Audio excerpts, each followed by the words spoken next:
Benjamin Netanyahou rencontrera Donald Trump mercredi, suite à la reprise des négociations sur le programme nucléaire iranien entre Téhéran et Washington. Un pompier a perdu la vie dans les inondations provoquées par la tempête Martha au Portugal, tandis que les intempéries ont entraîné la fermeture d'une centaine de routes en Espagne. La société ACC abandonne ses 2 projets d'usines géantes de batteries en Italie et en Allemagne.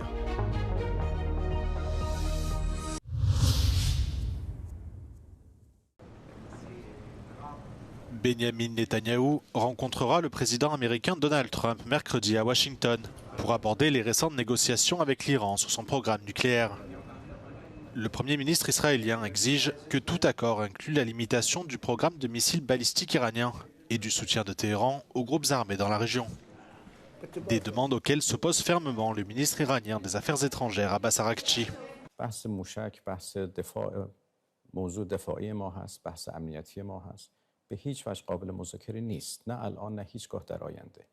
Les pourparlers entre les États-Unis et l'Iran ont repris vendredi à Mascate, 8 mois après que Washington a frappé des sites nucléaires iraniens lors de la guerre dite des 12 jours avec Israël.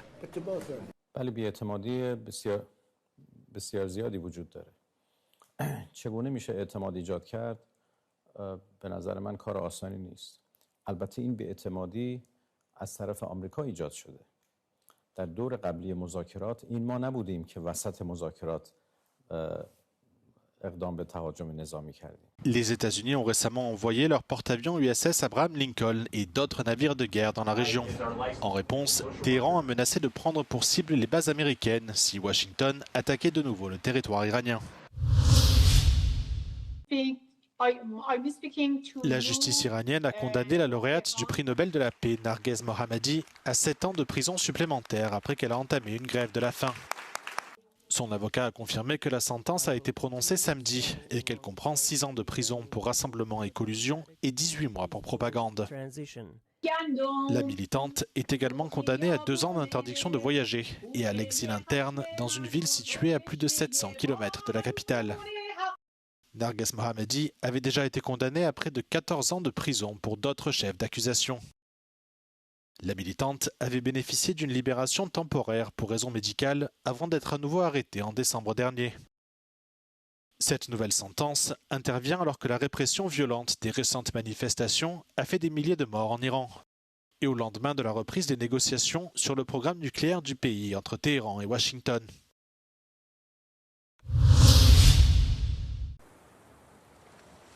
Une personne a perdu la vie au Portugal ce week-end suite aux pluies torrentielles apportées par la tempête Martha sur la péninsule ibérique. Les autorités ont confirmé qu'un pompier de 46 ans s'est noyé dans une rivière du district de Portalegre alors qu'il tentait de traverser une zone inondée. Les conditions météorologiques extrêmes ont par ailleurs contraint 3 municipalités portugaises à reporter d'1 semaine le second tour de l'élection présidentielle. La dépression Martha est la 3e tempête meurtrière à frapper la région en quelques semaines, après les tempêtes Christine et Leonardo qui ont fait 6 morts. En Espagne, les intempéries ont entraîné la fermeture de plus d'une centaine de routes dimanche, Cadix et Séville étant parmi les provinces les plus touchées. Un conducteur de chasse-neige est également décédé samedi à Avila, quand son véhicule a fait une chute de 20 mètres dans un ravin. Des orages sont encore prévus cette semaine dans certaines parties de l'Andalousie et des îles Baléares.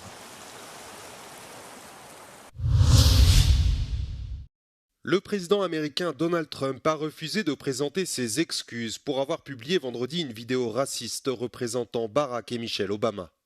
La vidéo, qui faisait également la promotion de théories du complot sur la défaite électorale de Trump en 2020, montrait les visages hilars de l'ex-président Barack Obama et son épouse Michelle sur des corps de singes. Publiée vendredi sur le compte officiel Truth Social de Donald Trump, elle a été supprimée 12 heures plus tard et attribuée par l'administration présidentielle à une erreur d'un membre de son équipe.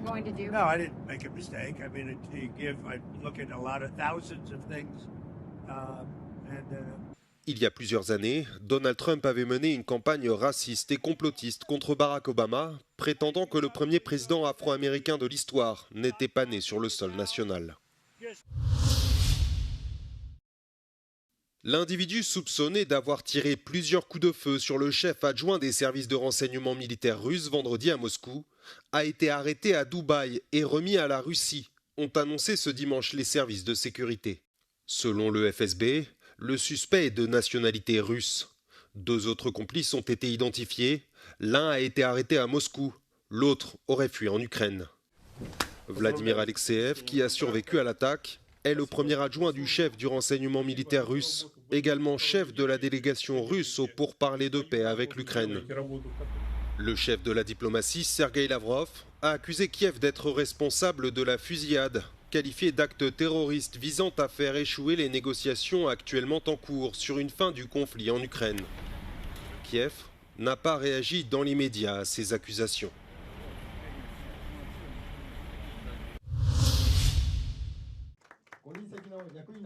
Le parti de la première ministre japonaise Sanae Takaichi devrait remporter une écrasante victoire lors des élections législatives de ce dimanche, selon les premières estimations des médias nippons. Si les résultats finaux ne seront connus que lundi, le Parti libéral-démocrate et ses alliés du Parti japonais de l'innovation pourraient être en passe d'obtenir une majorité des 2/3 à l'Assemblée. Il s'agirait du meilleur résultat pour le PLD depuis 2017, quand il était dirigé par Shinzo Abe, le mentor politique de Sanae Takaichi. Cette victoire annoncée a été saluée par le gouvernement américain, le secrétaire au Trésor Scott Bessent qualifiant le Japon de grand allié des États-Unis. Sanae Takaichi a été élue en fin d'année dernière sur un programme ultra-conservateur et anti-immigration. Elle a récemment annoncé un plan de relance de 135 milliards de dollars qui vise à atténuer les effets de l'inflation galopante au Japon.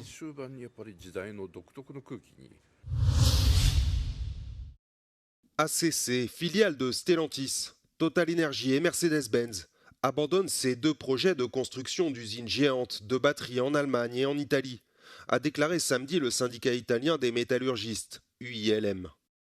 L'entreprise franco-allemande, spécialisée dans la fabrication de batteries automobiles, avait déjà suspendu ses projets depuis 2024, en raison d'une croissance plus lente que prévue. Les nouveaux sites d'ACC faisaient partie des dizaines de projets de batteries émergents en Europe, qui cherchent à réduire sa dépendance vis-à-vis des producteurs chinois. ACC change donc de stratégie et envisage de se tourner vers une technologie de batterie moins coûteuse. Stellantis, qui détient des marques telles que Peugeot, Fiat et Jeep, a averti vendredi qu'il avait surestimé la vitesse à laquelle les consommateurs se tourneraient vers les véhicules électriques. Le groupe a déclaré qu'il s'apprête à subir une perte de 22 milliards d'euros. Jack Lang a renoncé au poste qu'il occupait depuis 2013 à la présidence de l'Institut du monde arabe, basé à Paris. Convoqué au ministère des Affaires étrangères, l'ex-ministre de la Culture de François Mitterrand a proposé sa démission afin de préserver l'Institut et de pouvoir sereinement récuser les accusations le visant, a-t-il écrit dans une lettre. La pression n'a cessé de monter au fil de la publication des documents concernant les relations nouées avec le criminel sexuel Jeffrey Epstein, que Jack Lang avait côtoyé après sa condamnation en 2008 pour prostitution de mineurs. Vendredi soir, le parquet a annoncé l'ouverture d'une enquête contre Jack Lang et sa fille Caroline pour blanchiment de fraude fiscale aggravée. Il est notamment question d'une transaction immobilière offshore pour la vente d'une propriété au Maroc et d'une société fondée avec Jeffrey Epstein dans un paradis fiscal en 2016.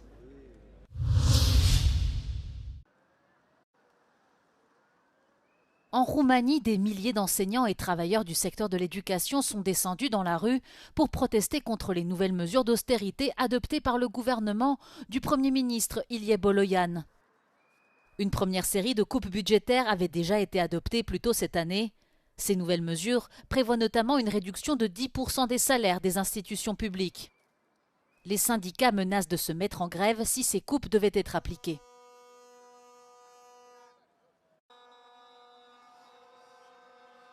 Deja au fost reduse fondurile alocate Ministerului Educației cu 600 de milioane de lei. Deja sunt aplicate.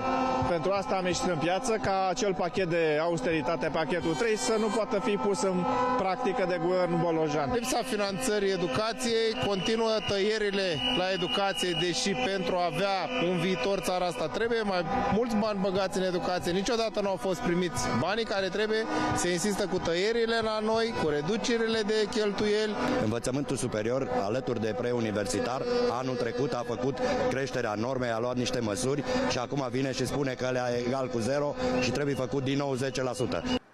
Les manifestants affirment que ces nouvelles mesures auront un impact sur les conditions de travail dans les écoles et les universités. La situation a également suscité des comparaisons avec l'Ukraine, où le budget alloué à l'éducation a été augmenté. Dacă o țară în război crește salariile profesorilor și bursele studenților, ce explicație poate avea oricare altă țară care nu este în război? O țară care înțelege că în cel mai complicat moment al existenței sale are nevoie să investească în cei care pot scoate țara din situația în care se află. Ce explicație putem avea când le spunem oamenilor că de la cei care produc cu adevărat cunoaștere sau fac bine oamenilor, trebuie să tăiem? Universitățile sunt generatoare de venituri proprii, dincolo de taxele de școlarizare. În momentul în care și aceste venituri proprii ale universității din diferite surse vor fi blocate în a fi utilizate inclusiv pentru cheltuieli salariale, și atunci presiunea va fi ulterior exclusiv pe bugetul de stat și, în lipsa resurselor financiare, va fi tot mai greu de finanțat educația. 3 syndicats du secteur de l'éducation devraient annoncer ce mois-ci s'il y aura une grève en mars ou en juin. Additionally, education unions have launched a petition campaign for a citizens' legislative initiative. The effort aims to repeal what the unions describe as anti-education measures adopted by the government. For the proposal to be submitted to the parliament, it requires at least 100,000 signatures. For Euronews Romania, Silviu Jugaru.